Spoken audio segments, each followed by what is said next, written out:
Hello everyone, this is Zach again. This is the third video in the beginner's guide. Today I'm going to talk about fake eyes versus false eyes. So yesterday we learned about two eyes and how if you had two eyes, your opponent, even if they surrounded you, couldn't capture you. So today I'm going to be talking about real eyes versus fake eyes. So yesterday I left you with a problem and I asked you, how if black has two eyes like this, how would white play to capture this group? Which seems impossible because you can't capture a group with two eyes. So I'm not going to answer this answer immediately. First, let's go over something we learned earlier also, which is the ko. So I said before, the ko is just where you capture and then your opponent has to play elsewhere before you can capture again, or it would go on for infinity. And then your opponent, or of course you could close. But so I want you to look at this first. This black shape looks like an eye at Q15. Yet when white does this, he takes away that eye. So if this group was, say, like this, and white captured, what would happen to this group if it was surrounded all the way? Well, let's see. So if white surrounds all the way, where can white play to capture? If you notice, the group at P15 only has one liberty, which is at P14. So if white plays there, he captures the entire group. Also, it doesn't matter if black plays here, because eventually he's going to have to close up. And then white can still capture. The only way he could get out of this is if he killed the stones that were surrounding him. If he captured these stones, then he would be able to get out. But white can still just take the stone. So, a group with, although this group looks alive originally, because it looked like it had two eyes, in fact we see it's not. Because if white makes this into a ko, he can take away black's eye. So, we call an eye that's actually a ko a fake eye. There's also another type of fake eye, which I will show you now.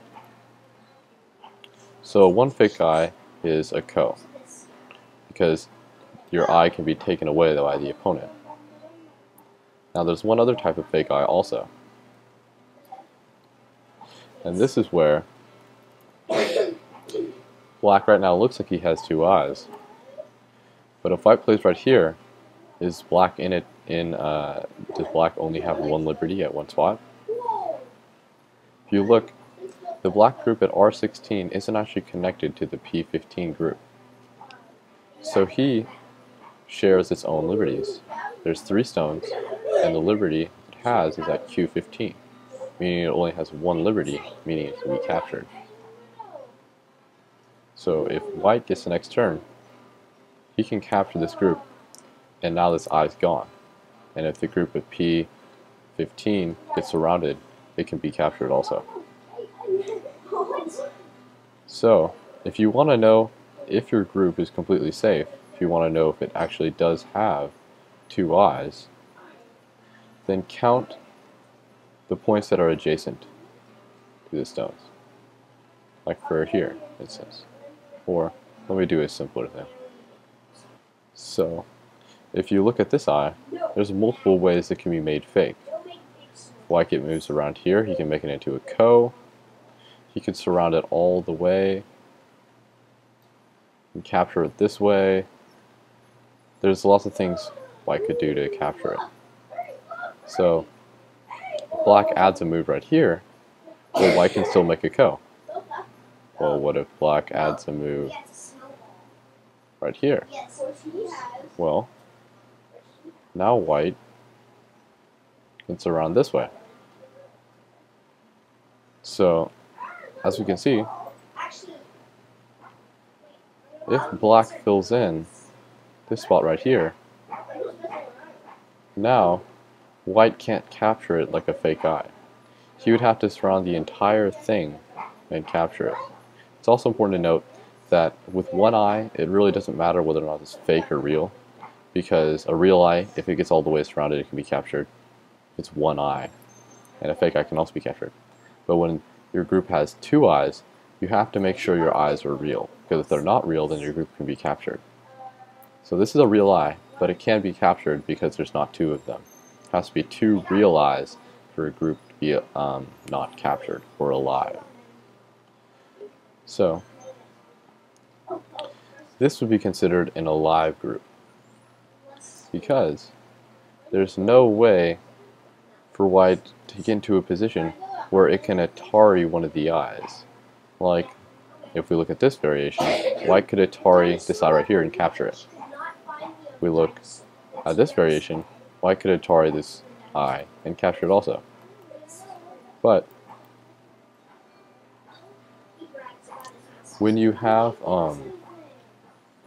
generally when you have two adjacent spots filled in with two eyes, like here and here, it's generally a real eye if this part is connected to your other group. So if the outside adjacent spots are filled in by your stones, and this other stone at P15 is connected to your group, then you generally have two eyes. So if you want to know if one eye is real, we go back to the previous variation. 3 adjacent spots have to be filled in for one real eye. Because if one of those is taken away, there can be a co-made right here. The code can be made also right here, surrounding this way. So for one real eye, 3 spots have to be filled in. For 2 eyes, these 2 adjacent ones that are away from the group have to be filled in.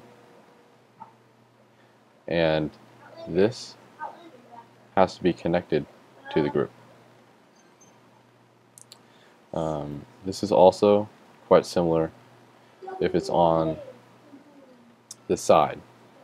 If it's on the side like this, with 2 eyes,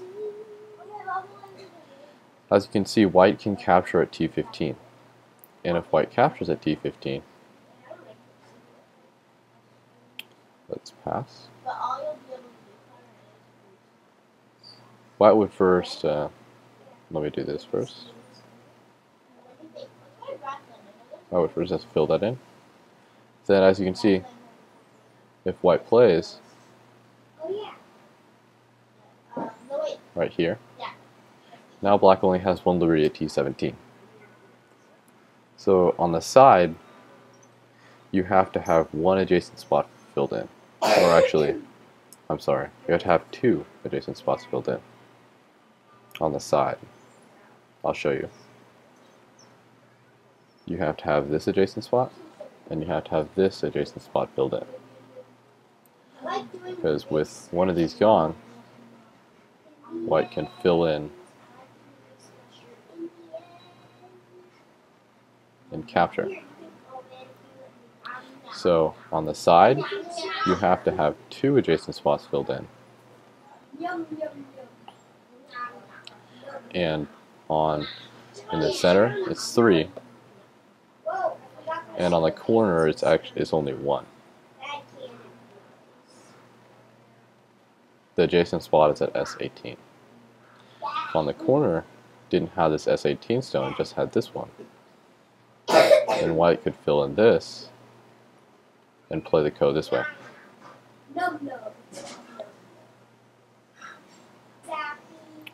Now this doesn't mean that when black sees that he doesn't have one of these spots filled in somewhere around here, these adjacent spots, that he has to play there right away. Because if white would try to take away one of those spots, black could just take back the other and he would be fine. White tried to play here, he could go here. Also, in this case, if white tried to do here, black could first try to capture the stone, or Atari the stone, and then he could try making odds himself, he could try capturing the group. So really, when you have a group like this, as long as it's not surrounded by your opponent, you don't really need to worry about filling in these adjacent spots. It's really just when you're surrounded. Like on the corner or side is generally where this happens. That's generally where you're forced down. So I'm going to leave you guys with a problem now. Or actually two problems that I'm going to be talking about in the next video. One is at Q16, and how should black play so that that Q16 stone can't escape? Basically, how does black play so that it's definitely captured, that white can't try to run away? Like, if black did this, white could run away. By the way, in this case, at Q16 is black's turn. So there's a few different ways black can capture it, but in this case I'm looking for one specific example. Also, in this problem, if white plays L12, how should black play to try to capture these stones so that they don't get away? I'll just give you a hint. If black plays this, white gets away. As you can see, white can't capture it. So, how should black play so that white can't escape like that? So I'll see you guys next time.